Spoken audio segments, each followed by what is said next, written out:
You ever been in the store and you seen that big old package of dried mushrooms and you didn't know if you could use those for something or how you use those or what you do with them? Well, let's show you how. Okay, so you got your dried mushrooms, right? The traditional way is you dump a bunch of dried mushrooms into a bowl. Get out. They clump apparently. And then you take water and you pour it over them. But what if there was a better way? This way works sort of, but you're not maximizing the potential of those mushrooms because when you soak them in that water leaches out flavors and then it usually ends up down the drain. I have a better way.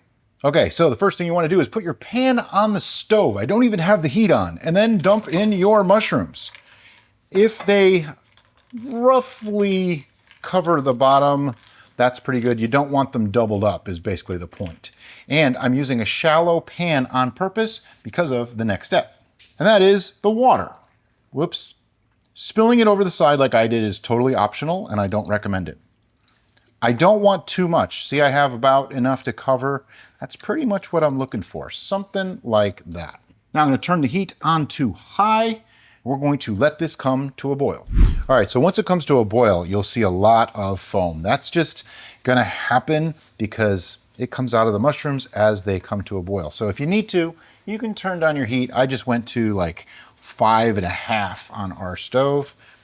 And the idea here is you don't want anything to stick, you don't want anything to burn, and you want to essentially hydrate these mushrooms in their own juices. So what's going to happen is as that water boils off, it's going to concentrate all the flavors that came out of the mushrooms and essentially soak it back into the mushrooms. I call this the mushroom method. We actually did this in another video, but we thought this was a good enough idea to show how to do it overall. So I'm just gonna let this boil down until there's basically no more liquid left.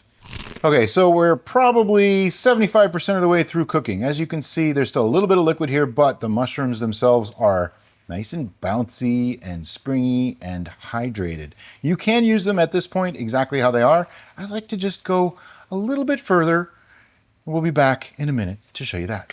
Okay, I have turned the heat off, and because I have an electric cooktop, it's still very hot. And I'm just moving these guys around. As you can see, there is no liquid left in that pan, but if you give them a little bit more of a cook, they won't feel like wet mushrooms anymore. And there we go. Now at this point, you can use them in your favorite recipe. Like we did this and made the Philly cheesesteak out of mushrooms, and it was some sort of a veggie cheese, I think that we made. It was delicious. I'll make sure to link that video in the description below. But I also like to put these into pastas. I use them in fried rice dishes, pretty much anything you can think of.